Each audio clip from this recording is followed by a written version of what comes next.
বন্ধু, এ বন্ধু, কে রে, কি হয়েছে? এত চিল্লাস কে?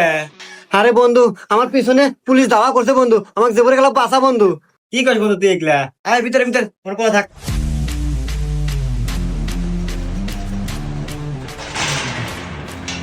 কি হয়েছে স্যার? আচ্ছা ভাইয়া, দেখেন তো এই লোকটা আপনার বাসায় ঢুকছে নাকি? না না স্যার, আপনি এখানে কি কন? ও তো চেহারাই রং, ও কেমন বাড়ির মতো ঢুকবো?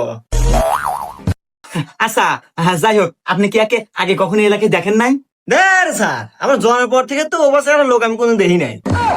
শিট, সরকার থেকে আর ঘোষণা দিছিল ধরে দেবে হলে 50,000 টাকা দিব। এ স্যার দাঁড়ান, ভিতরে আসেন। স্যার, ওই যে ধরে নিয়ে যান, আর আমার টিয়াটা দিয়ে যান। হুমুন্দি কয় গিরা